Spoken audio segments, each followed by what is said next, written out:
오늘은 이 같은 자들에게서 돌아서라 이런 제목으로 말씀을 나눠보도록 하겠습니다.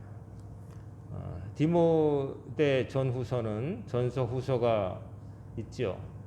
사도 바울의 말년에 제자와 같이 제자이면서 아들과 같이 여겼던 젊은 목회자 디모데에게 쓴 편지가 오늘날 우리에게 남아서 디모데 전서 후서로 이렇게 읽혀지고 있는 겁니다.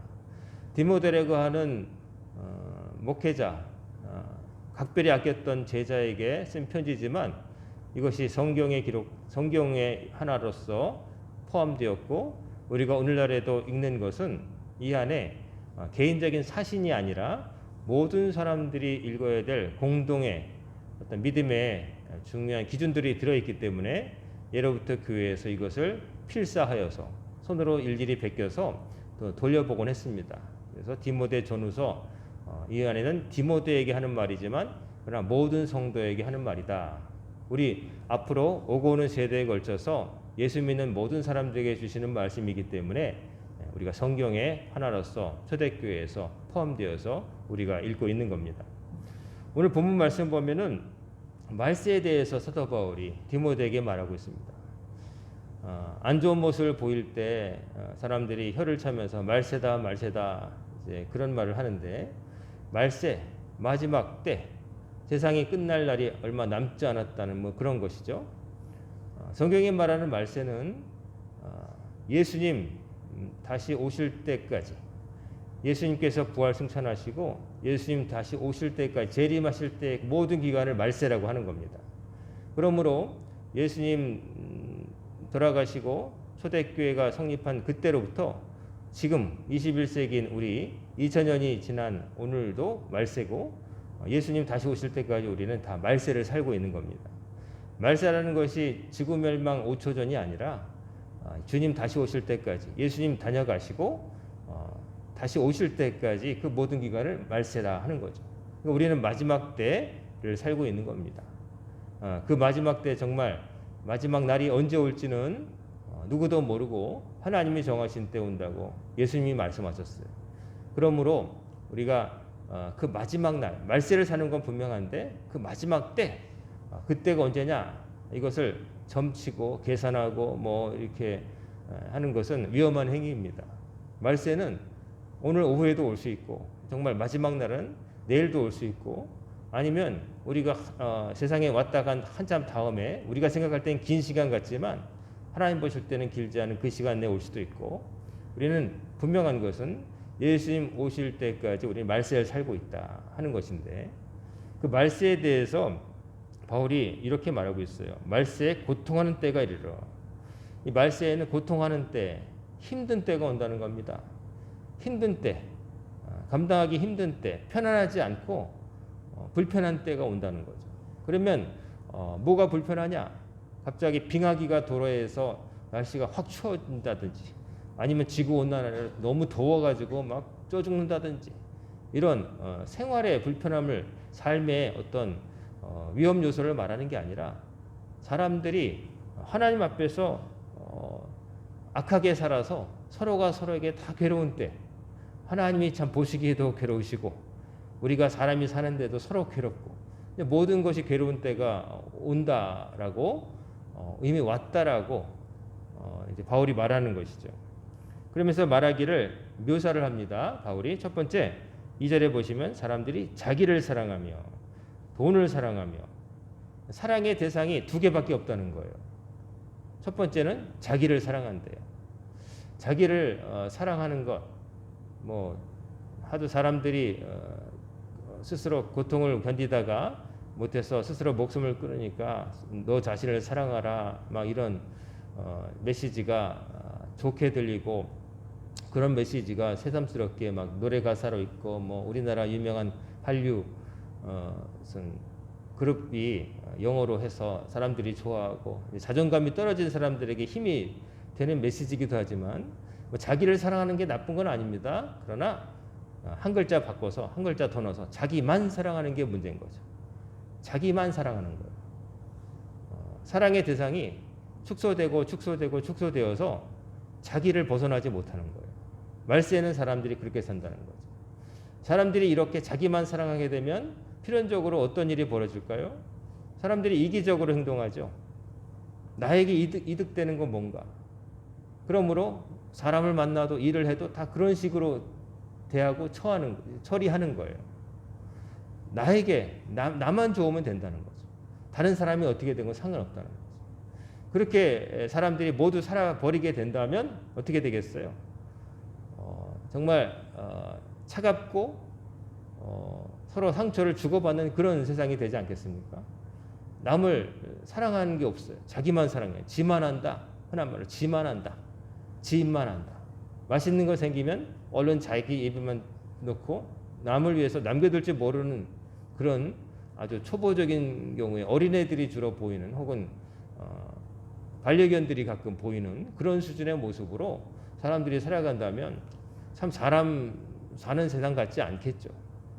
때로는 내가 자리가 나도 전철 안에 버스 안에 자리가 나도 내 다리가 아파도 다른 사람 더 힘든 사람을 위해서 양보할 줄 알고 음식을 먹어도 나중에 온 사람을 위해서 남겨둘 줄 알고 뭐 이런 세상이 되어야지. 자기만 사랑하고 그리고 타인을 사랑하지 않는 것과 더불어서 여기서는 하나님을 사랑하지 않는다는 겁니다. 자기만 사랑하고 하나님에 대한 사랑이 없어요. 하나님에 대한 사랑은 어디서 오느냐?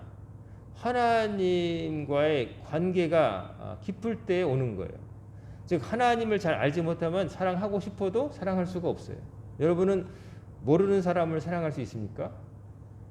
가끔 자기하고 한 번도 대화 안 해본 연예인을 사랑한다고 사진 붙여놓고 뭐 혼자만의 세계에 빠져서 그런 경우도 있지만 그건 사랑이라고 하는 게 아니라 일방적인 어떤 호감의 표시인 거죠. 사랑이라고 하는 것은 쌍방이고 관계가 있을 때 그 사람과 함께했던 시간과 공간과 이런 것들이 축적되어서 생기는 것이지 아무런 관계도 없이 체험도 없이 사랑할 수는 없는 거예요. 모르는 사람을 사랑할 수는 있는 건 아니에요. 모르는 사람이라도 사랑으로 그를 대하게 되면 사랑으로 대해야 된다 하는 그런 윤리는 있지만 그러나 그 사람을 지금 사랑하고 있느냐 그건 별개의 이야기인 거죠. 모르는 사람을 사랑할 수 없어요. 이 말은 뭐냐면은 하나님과의 관계가 맺어지지 않으면 사랑할 수가 없어요. 하나님과의 관계가 맺어진다는 것은 하나님을 신뢰했고 하나님이 은혜를 주셔서 하나님께 빚지고 하나님의 은혜로 살아가고 있다는 것을 체험한 사람만이 하나님을 믿게 되고 나아가서는 사랑하게 된다는 거죠.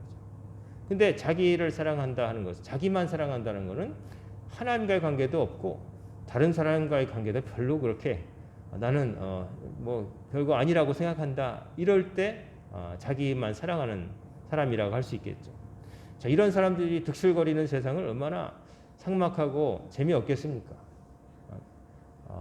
참 힘든 세상이죠. 고통하는 때라고 말할 수 있겠죠. 그 다음에 돈을 사랑하며 돈 하다 못해서 이제 가상화폐까지 나와서 보이지도 않는 돈 이런 것도 이제 뭐 편리라는 측면에서 뭐 얘기도 하고 그것으로 또 사람들은 그 자체로 어떤 활용의 면보다는 실제로는 투기적인 성격이 많았죠.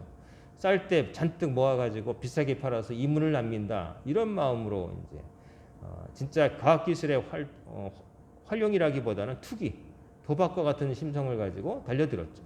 그래서 그 가상화폐에 투자했다가 그것으로 어떤 모든 것을 만회해보고 지금 점점 사회적으로 심해지는 빈부격차의 그 보이지 않는 벽을 뚫어보려고 한 사람들도 있고 그러다가 다 이제 많이 손해를 봤죠. 그런 것 때문에 일부 컴퓨터 부품 가격은 천정부지로 뛰어올랐어요. 뭐 예를 들어서 컴퓨터에 들어가는 옛날엔 그래픽 카드라고 하는 영상을 잘 보여주게 하는 부품이 뭐 10만 원, 많아 좋은 거에도 20만 원 근데 요즘은 좀 떨어졌다고 하는데도 그거 하나가 컴퓨터 한 대 가격이에요. 왜 그렇게 많아졌느냐? 그 비트코인이나 뭐 이런 것을 채굴 한다고 해서 그것을 컴퓨터 상에서 그걸 돌려가지고 고성능 컴퓨터가 필요하기 때문에 그 그래픽 카드라고 하는 그 부품을 수요가 커졌어요. 근데 실제로는 개인이 버는 건 별로 없고요.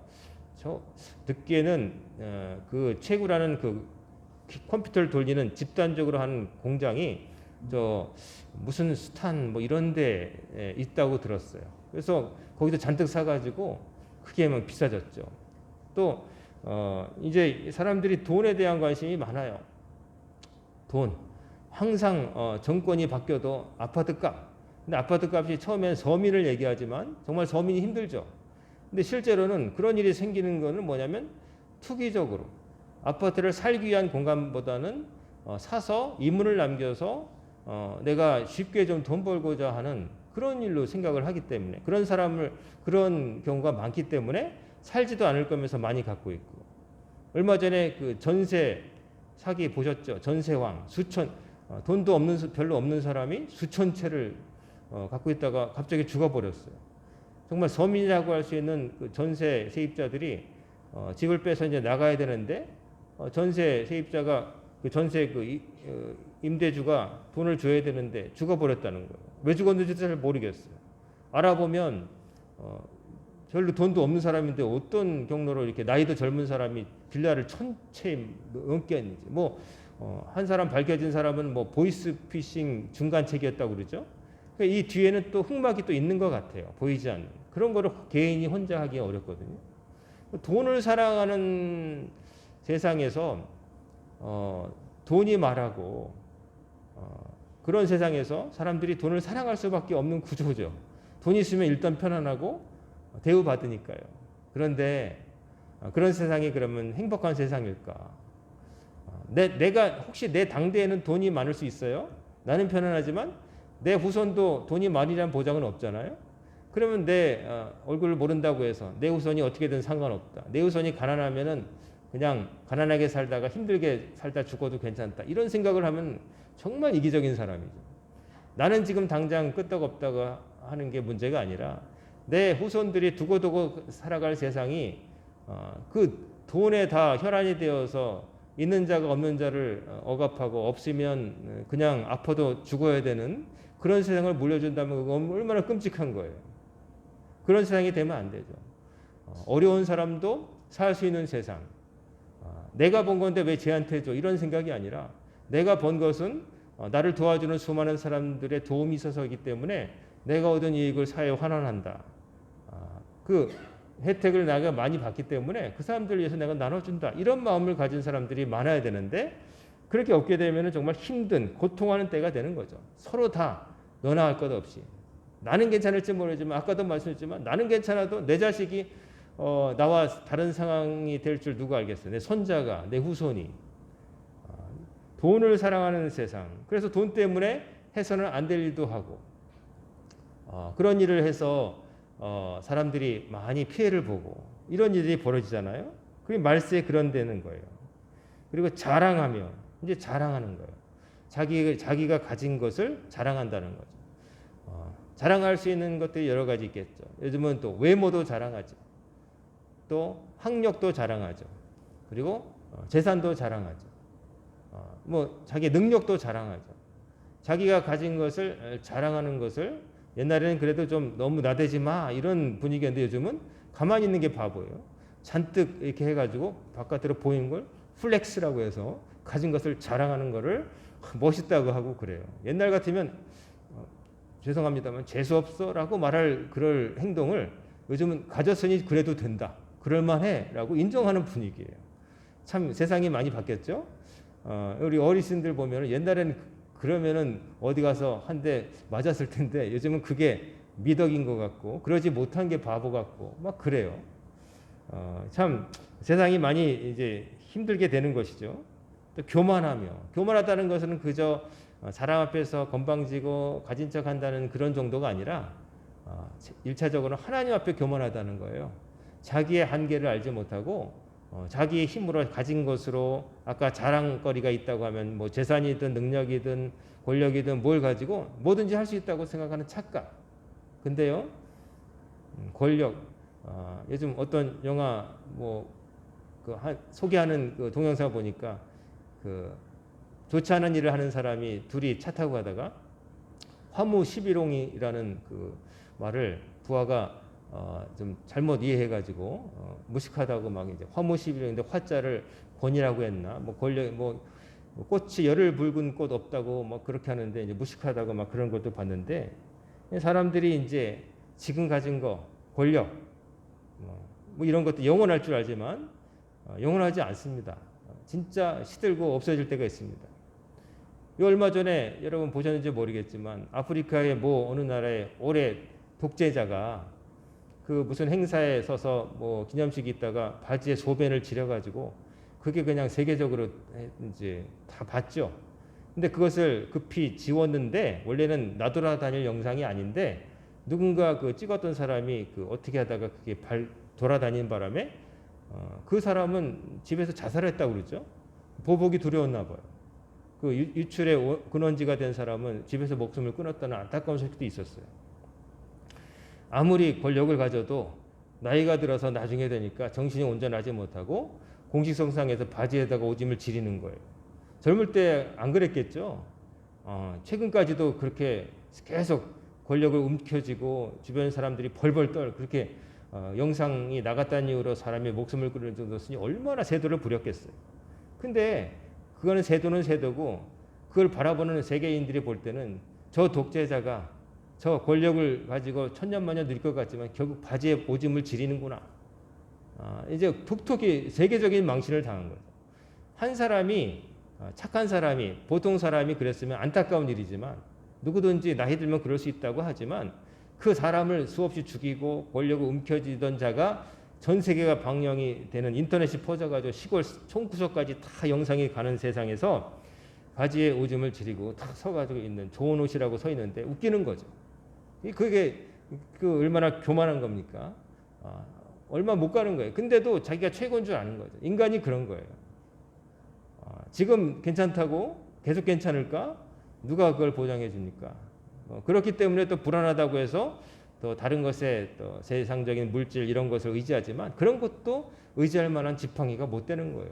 부러지는 지팡이가 된다는 거죠.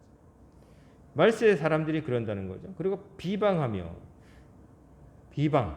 요즘 뭐 서로 막 헐뜯고 하는 거 우리나라 정치판은 안 됐지만 건전한 비판, 수용 뭐 이렇게 다른 나라도 뭐 보면은 정당이 다르고 입장이 다르면 다 그래요. 거기서 거긴데 우리는 좀 그래도 품위가 있어야 되거든요. 이 청문회나 기타 뭐 국정조사나 뭐 어떤 거 보면은 안타까운 것 중에 하나가 팩트를 놓고 혹은 팩트를 밝히기 위해서 점잖게 이건 이렇고 이렇다고 알고 있는데 이게 사실입니까? 물어도 되는데 뭔가 이제 칼자를 쥐었다고 생각하면은 언성부터 높이고 뭐 싸우는 것처럼 시장에서 싸우는 것처럼 말하는 것부터 격이 떨어져요. 영국 같은 데 보면은 그 의회에서 서로 논쟁할 때도 유머가 있고요. 이제 이렇게 말을 할 때 탁 멋지게 되받아치기도 하고 실실 웃으면서 대답도 하고 그러지 막 무슨 그 훈장 선생님이 빵점 맞은 애 혼내키는 것처럼 막 아니 묻고 답하고 정말 혼내고 싶으면은 정확하게 해야지 감정부터 앞서 소리 지르다가 끝나요. 저걸 저렇게 하나? 저렇게 준비를 안 하고 정말 본때를 보여줄 것 같으면 제대로 준비를 해야지 저렇게 허술하게 해가지고 저렇게 하나? 이런 생각도 들고 보면 맨날 이렇게 가끔 틀다 보면 짜증이 나서 못 보겠어요. 좀 제대로 묻고 뭐 목소리 안 크게 해도 되잖아요. 아무리 상대편이 잘못한 게 있어 보이면 밝히려고 해도 냉철하게 나는 이렇게 내가 조사한 바에 따르면 이렇다고 하는데 장관께서는 혹은 의원께서는 어떻게 생각하십니까? 거기에 대해서 다른 반박 증거가 있으십니까? 그거 얘기할 수 있잖아요. 근데 막 있었습니까? 어땠습니까? 보면은 보면서도 소화가 안 되고 기분이 나빠요. 여러 사람 이게 이제 서로 비방하는 거, 안 좋게 말하는 거, 말이 거친 거, 참 말이 거칠어요. 요즘 세대들 보면은 저도 이제 50이 넘어가지고 이렇게 보다 보면은 젊은 친구들이 하는 말을 들으면은 인터넷으로 채팅을 한다든지 뭐 드라마에서 나오는 거 보면은 말이 거칠어가지고 참 거슬려요. 그냥 영화는 뭐 옛날부터 말할 것도 없고 드라마에서도 이제 조금 나왔어요. 그래서 육두문자가 막 오는 게 당연하게 여기고 물론 현실과 동떨어지게 너무 전부 고상하게 말하는 것도 이상한 일이지만 그러나 별로 쓸데없는 일에 별로 필요하지 않은 일에 말이 거칠게 하고 마치 이 너무 자극적, 선정적이다 하는 거죠. 비방하는 거. 그리고 말세에는 부모를 거역하며, 부모를 거역한 게 어디 하루 이틀의 일이겠습니까? 부모 뜻을 다 100% 따른 자식은 없지요. 특별히 가장 중요한 문제에 있어서는 자기 생각도 있기 때문에 무조건 따르는 것은 말도 안 되고요. 여기서 말하는 것은 뭐냐면 부모를 거역한다는 것은 아버지가 시켰으니 어머니가 시켰으니 무조건 듣는다. 내 생각은 없다. 난 로봇이다라는 뜻이 아니라 부모를 공경하지 않는다는 뜻을 말하는 거예요. 부모의 어떤 충고가 권위가 있다는 생각을 안 하고 안 믿는다는 거죠. 우습다는 거죠. 인생을 그렇게 살아와서 하는 말에 나는 못 믿겠다. 우습다. 뭐 중요하지 않다. 이렇게 여긴다는 거죠. 그렇게 된다는 건 뭐냐면 사회적으로 질서가 없다는 거예요. 질서가 없다는 거예요. 어른아이가 없다는 거예요. 이렇게 된 데는 또 어른의 책임도 있죠. 어른답지 못한 어른들이 많았기 때문에 그럴 수도 있죠. 옛날에 어른은 가장 마을에서 많이 아는 사람, 내가 경험하지 못한 것을 경험한 세대로서 내가 모르는 것에 대해서 자문을 구하면 지혜로운 말을 해줄 수 있는 분이었어요. 실제로 그랬어요. 하다못해 요리를 하더라도 이게 너무 짠데 뭘 넣으면 되겠어요. 딸이 시집간 다음에도 친정어머니한테 하는 거죠. 너무 맵게 되는데 엄마 뭘 넣으면 좀 이게 매운 게 덜해질까? 설탕을 좀 넣어라. 뭐 이렇게 뭐 말할 수 있는 거잖아요. 그렇게 묻고 하는데 점점 세대가 그 경험을 통해서 축적된 게 아니라 간접적으로 뭐 인터넷 검색해보고 그냥 즉시 살아온 세월과 상관없이 잠깐의 몇 번의 클릭질이면 알 수 있는 세대가 되니까 부모가 더 많이 알고 있다는 생각을 안 하고 내가 더 많이 안다는 생각을 하게 되는 거예요. 정보력에 있어서 오히려 옛날 세대보다 내가 더 많이 알고 내가 더 잘 판단한다고 생각하게 되는 거죠. 그리고 살아온 나날들을 볼 때도 부모가 앞선 세대가 올바르게 살지 못하게 되면 그 훈계가 잔소리밖에 안 되는 거예요. 속으로 젊은 사람이 생각할 때 자기는 이런 생각을 하게 되는 거예요. 자기는 어떻게 했는데 나한테 저러나. 그런 일을 당하는 거죠. 안타까운 일들이 이제 생기는 거죠. 그 다음에 감사하지 아니하며 감사하는 마음이 사라진다는 거예요. 감사하는 건 뭡니까? 누군가로부터 도움을 받았다는 느낌, 그래서 빚졌다는 느낌. 그럴 때 자연적으로 나오는 게 감사잖아요. 고맙습니다. 다른 말로 하면 당신에게 빚졌습니다. 당신에게 은혜를 입었습니다. 이거 인정하는 거잖아요. 근데 사람들이 그 감사가 없다는 거예요. 그냥 나는 내 힘으로 살아. 이렇게 산다는 거예요. 근데 이 내 힘으로 산다는 건 뭡니까? 하나님의 도우심으로 산다는 생각이 없는 거예요. 하나님이 도우셔서 내가 여기까지 왔다는 생각이 없다는 것은 뭐냐면은 하나님 안 믿고 산다는 거예요. 감사는 그저 고맙습니다는 말을 종업원처럼 훈련받아가지고 뭐 이렇게 하도록 하는 혹은 매너로서 하는 게 아니라 진짜 하나님께 빚지고 하나님 은혜로 산다는 느낌이 없다는 거예요. 말세의 사람들은. 또 다른 사람에게도 고마운 마음도 잘 못 느끼고 고맙습니다라는 말을 좀처럼 안 한다는 거죠. 감사합니다. 지난 한 해도 내가 살게 하신 감사합니다. 이런 일 저런 일 다 있었지만 감사합니다. 코로나도 걸렸었는데 낫게 하시고 감사합니다. 많은 사람들이 직장에서 떨려나는데 내가 힘들지만 그래 직장에 있는 것도 감사합니다. 모든 게 다 감사해야 되고. 근데 사람들이 감사가 사라진다는 거예요. 감사가 사라지면 내 힘으로 살고 나 신세진 거 없어. 나밖에 없어. 그런 멘탈을 가지고 살면 행복할까요? 전혀 행복하지가 않은 거죠. 불안한 거죠. 나밖에 없으니까 천지간에. 누가 빚진 것도 없어요. 난 내 힘으로 살아. 내 능력으로 살아. 교만한 거죠. 이런 사람 좋다고 곁에 둘 사람 없습니다. 여러분들도 그런 사람하고 친구하고 싶지 않잖아요. 뭘 좀 도와줘도 고맙다는 말 생전 없는 사람. 명절 때마다 혹은 경조사에 늘 그 사람을 위해서 챙겨줬는데도 자기는 싹 닫고 모른 척하는 사람. 이런 사람은 좀 손절해야 되죠. 좀 별로 가까이 할 사람이 못 된다고 생각 드시지 않으시겠어요? 하나님과도 마찬가지죠. 하나님 은혜로 살면서도 감사할 줄 모른다.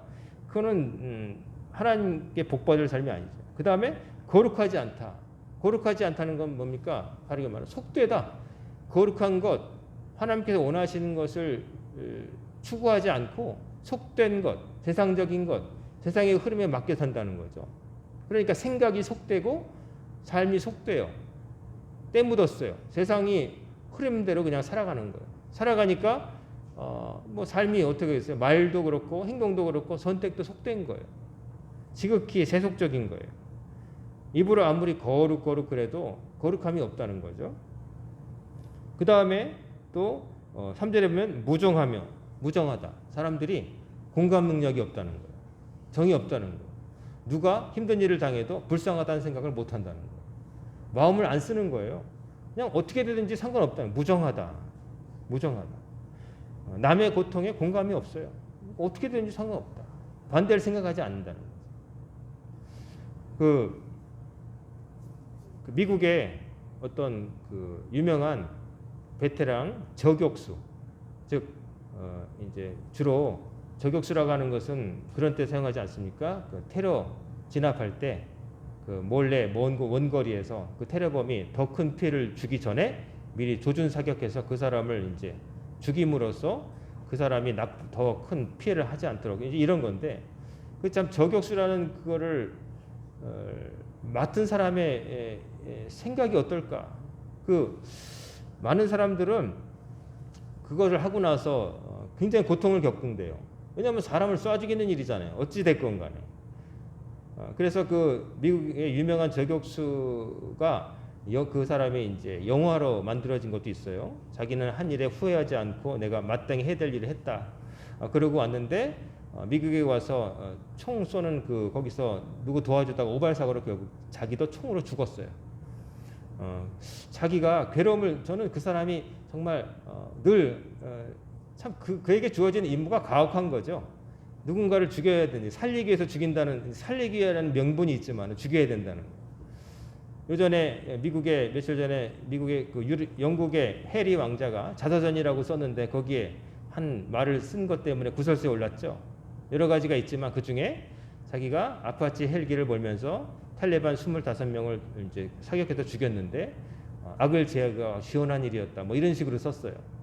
근데 이제 영국 왕실에서, 영국 언론에서 또 엄청나게 집중 포화를 받았어요. 왕실에서 튀어나간 돌발 행동도 그렇지만 또 형한테 얻어 맞았다는 얘기도 쓰고 뭐 왕실의 별거 다 써서 껄끄러운데, 25명의 탈레반을 죽였다고 자기 입으로 이렇게 말하는 거는 그 사람도 테러의 표적이 되기 쉽다는 거예요. 왕실에서 나 도움 안 받겠다고 튀어나갔잖아요. 경호도 그렇게 못 받는 거예요. 근데 탈레반이 가만히 있겠어요? 아프가니스탄에 지금 있는 사람들이 반드시 복수하겠다고 이제 일을 가는 거예요. 그러면 그 사람 주변에 있는 사람들도 힘들어지는 거예요. 그리고 탈레반을 25명 죽였다고 하지만 어쨌든 사람을 이렇게 모니터로 보고 헬기에서 조준 사격해가지고 여러분 이게 그 헬기에서 쏘는 총을 맞으면 사람이 그렇게 영화에서는 탁 맞고 아 하고 소리 지르고 여유 있게 쓰러지는 게 아니에요. 몸이 박살이 나요. 그 총알 한 개가 손가락 넘거든요. 그 사람을 그렇게 정말 살아있는 사람을 이렇게 했는데 뭐 죄책감이 없기 위해서 말하는지 모르겠지만 참 무정하다는 생각 들었어요. 어떻게 저런 말을 할 수 있을까? 또 다른 저격수한테 또 미국에서 인터뷰를 했는데 당신이 테러범을 조준하고 쏠 때 어떤 걸 느꼈습니까? 라고 기자가 물었대요. 쏠 때 무슨 느낌이 들어서 뭘 느꼈습니까? 그랬더니 기자의 의도는 그거죠.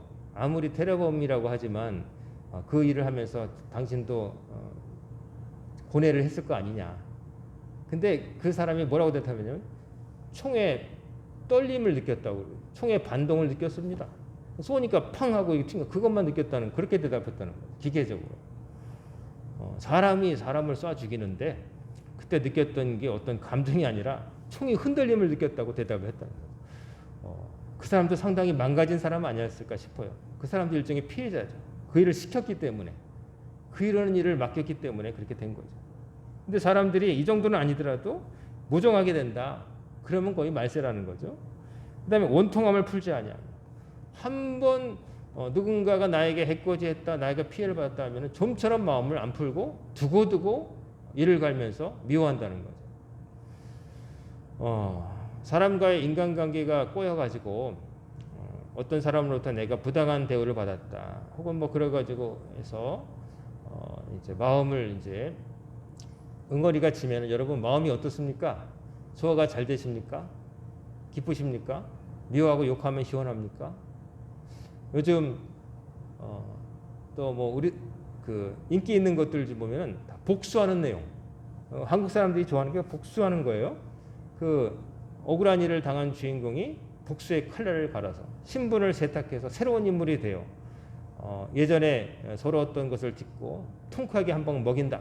상대편을 무너뜨린다. 뭐 이런 걸 상당히 좋아해요. 좋게 보면 권선징악인데, 근데 실제로는 그런 일이 잘 벌어지지 않기 때문에 사람들이 정의의 실현을 원해서 그런지 모르겠지만, 보면은 거기에 있는 그 복수가 이루어지기 전까지 그 원통한 사람의 그 감정은 행복이 없어요. 항상 누군가를 미워해야 되고 복수를 꿈꾸면서 계획을 세워요.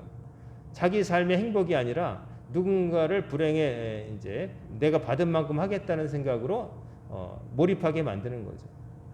그걸 보면서 사람들이 좋아해요. 그게 좋은 걸까요?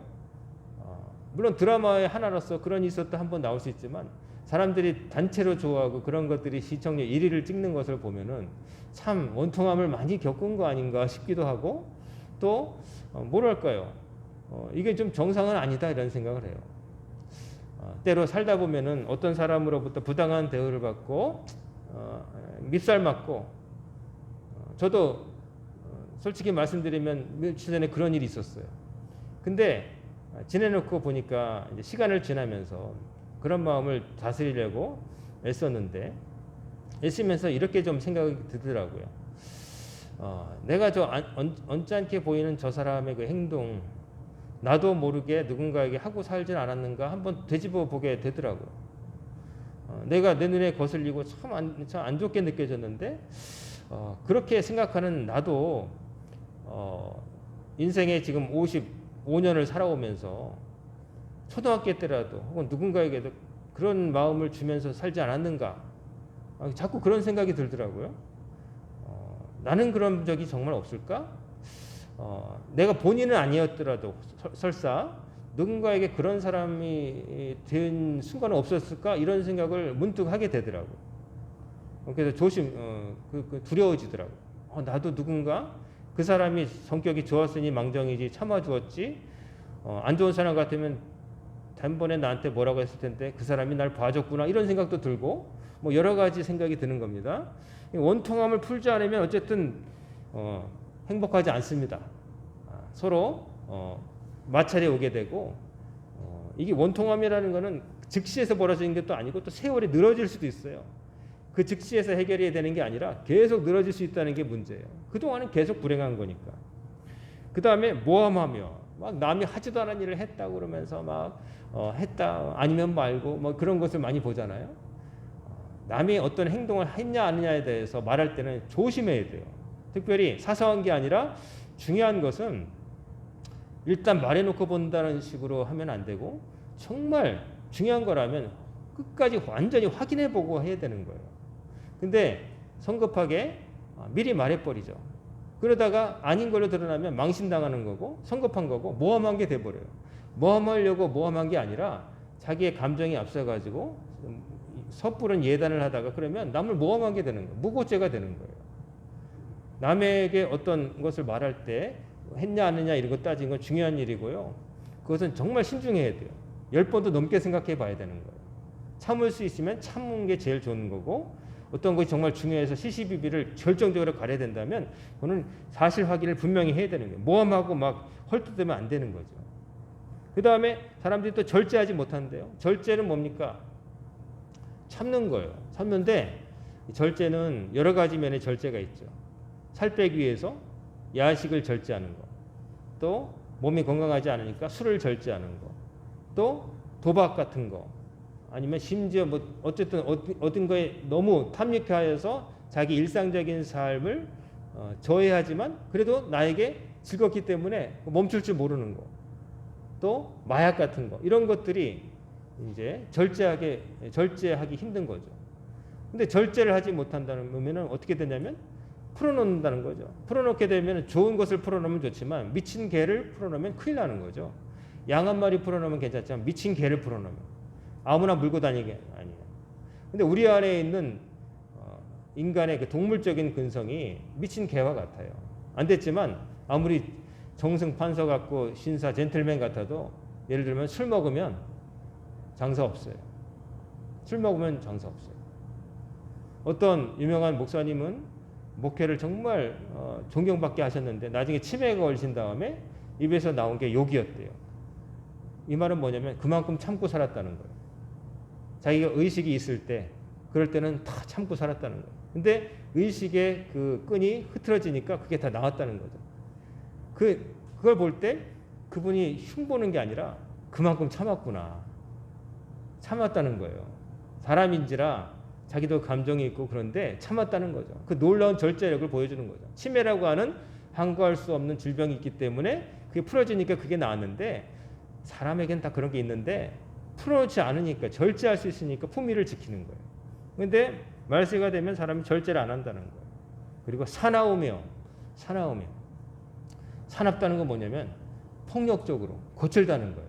부드럽지 않고 사소한 일에도 그냥 주먹을 지르고 막 가끔 요즘은 블랙박스가 많아가지고 도로에서 막 사람들끼리 고속도로에서 시비 붙어서 차 막 보복 운전하기도 하고 어떤 사람은 막 차에서 야구 방망이를 끄고 나와서 막 위협하는 뭐 그런 것도 있고 막 그런 영상 보잖아요. 사람들이 사나워요. 그리고 선한 것을 좋아하지 않는다. 선한 것을 좋아하지 않는 건 뭐냐면 반대로 말하면 악한 것을 은근히 좋아한다는 거예요. 선하게 뭔가 잘 되는 것을 보기보다는 악한 것이 타락하고 어디까지 가나 보자 뭐 이런 드라마를 좋아하고 그런 곳에서 무슨 카타르시스를 느끼는지 모르지만 별로 이렇게 행복한 게 없어요. 여러분 요즘 드라마를 보시면 인기 끈다는 거 보면은 다 인성 파탄난 사람이 등장하고 그래야 이제 좀 그게 극적인 요소가 있으니까 보면은 말도 안 되는 일, 해서는 안 되는 일들이 막 벌어지고 뭐 희한한 관계가 막 있고 그래야 사람들이 좋아하는데 그래도 현실이 그렇다고 해도 좀 현실이 그렇다면 그럴수록 좀 그렇지 않았던 시대라든지 그렇지 않은 부분들을 일부라도 좀 보여줄 필요가 있는데 그런 거는 사람들이 안 좋아한다는 거예요. 따분하다고 생각한다.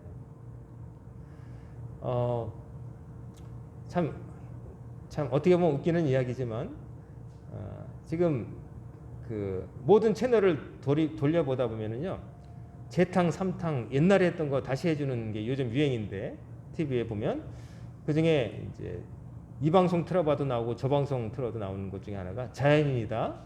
나는 자연인이다. 그거 무슨 원래 일부 한 방송국인데 그걸 다 사가지고 매번 틀어줘요. 저도 보다 보면 세 번째 본 것도 있어요. 얼굴을 알겠어요. 그 아저씨를. 그거 하고 또 하나 뭐냐면 제 어머니도 얘기하면 저기 인천 가면 틀어놓으시면 전원일기. 그거 전원일기 그냥 이것도 이 방송 저 방송 보면 계속 틀어놓고 있어요. 보면서 옛날에는 그런 비판이 있었어요. 농촌에 진짜 현실을 반영하지 못하고 좀 다 두루뭉실 넘어간다 뭐 이런 비판도 있었지만 다시 보니까 그렇지만도 않더라고요. 저도 보니까 농촌에 그 장가 못 가는 청년 문제도 있고 또 농촌에 보면 가슴 아픈 사연 밤에 야반 도주하는 집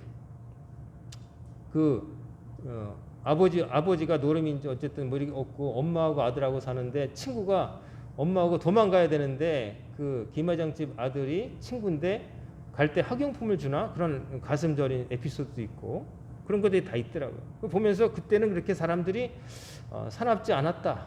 더 먹고 살기 힘들고 그랬는데도 그런 걸 보게 돼요. 근데 사람들이 그런 것보다는 아마 요즘 세대들 보면은 아이고 화질도 안 좋고 뭐 저런 거 보고 있어 그럴지 모르겠지만 막 총알이 난무하고 칼이 나고 막 피가 튀는 걸 좋아하는지 모르겠지만 선한 것을 좋아하지 않는다. 악한 것을 그냥 악이라고 병할 생각이 없다는 거죠.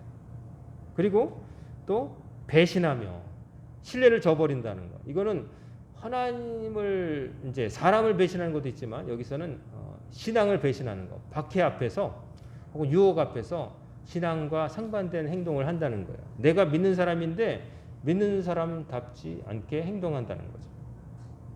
예수님 모른다고 하는 거죠.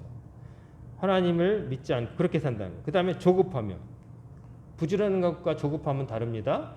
빨리 부지런한 것은 해야 될 것을 제대로 하는 게 부지런이에요. 꼼꼼하게. 근데 조급하다는 건 뭐냐면 중요하지도 않고 급하지도 않은 일을 성급하게 별 생각 없이 덜컥 한다는 거예요. 왜 그럴까요? 충동에 따르는 거예요. 충동. 하고 싶으면 하는 거예요. 그냥.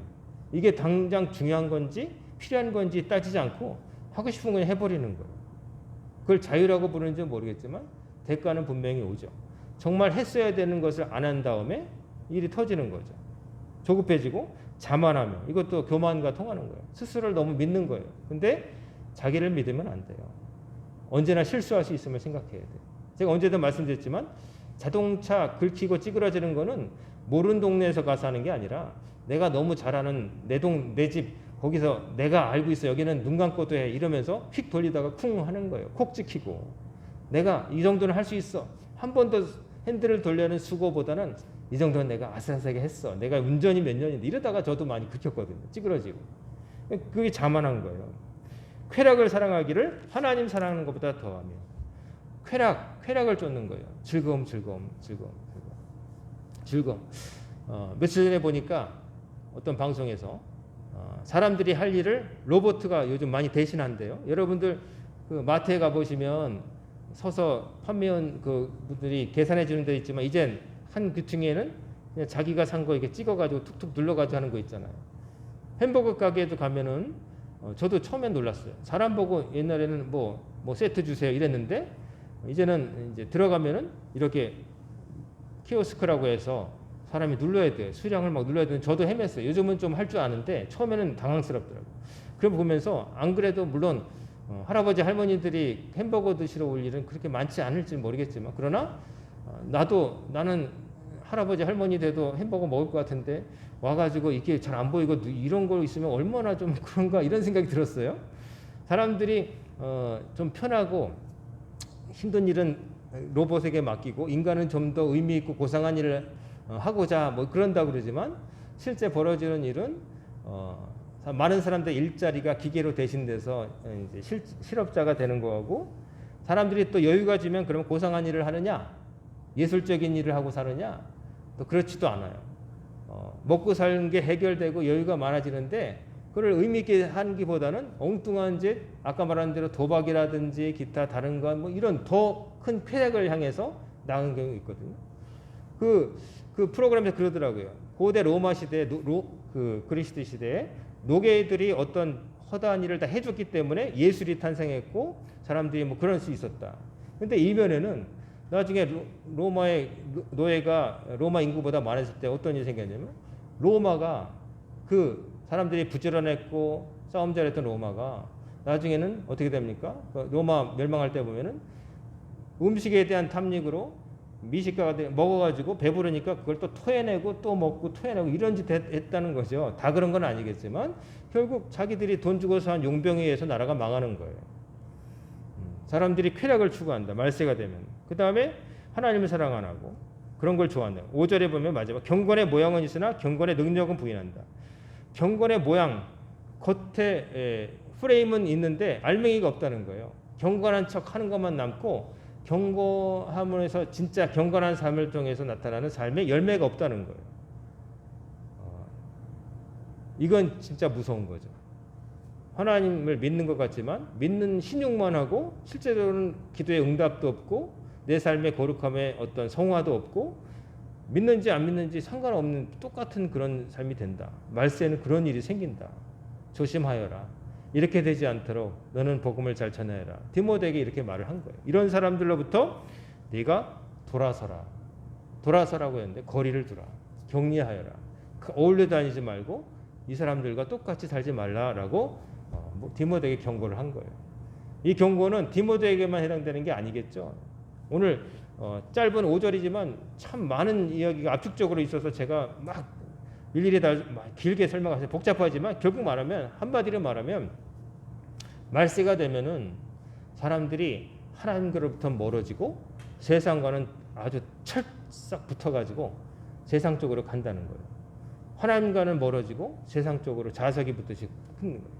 근데 그 삶이 행복하냐? 그렇지 않다는 거예요. 거기에는 고통이 있고 분쟁이 있고 서로 다툼이 있고 행복한 건 없다는 거예요. 기쁨이 없다는 거예요. 그러니까 살아서 지옥을 누리게 된다는 거예요. 생지옥이란 말 있죠. 세상 사는 이 세상부터가 벌써 지옥이 된다는 거예요. 이런 세계는 살고 싶지 않잖아요. 우리 성도 여러분, 오늘 여러 가지 안 좋은 단어만 잔뜩 있었지만 반대로 생각해 보면 우리는 어떻게 되겠습니까? 하나님 앞에 겸손하고 하나님의 은혜를 늘 알고 감사하며 살아야 되고, 또 세상 쾌락을 쫓는 게 아니라 하나님의 바른 말씀을 추구하며 살아야 될 줄로 믿습니다. 그 삶 속에 거룩함이 있고, 거룩함이 정말 있게 되면은 여러분의 삶에 세상이 주지 못하는 참다운 기쁨이 온다는 거예요. 그것을 믿으시고 세상이 이렇게 돌아가든 저렇게 돌아가든 여러분은 하나님만 바라보고 하나님께서 말씀하신 삶으로 나아가시는 여러분 되셔서, 여러분은 고통스러운 때가 아니라 행복한 때, 살아서 먼저 누리는 천국을 누리며 살기를 바라고, 그것을 여러분의 후손들도 주님 다시 오시는 그날까지 다 누리며 사는 여러분과 제가 되기를 주의 이름으로 축원합니다. 아멘. 기도하겠습니다.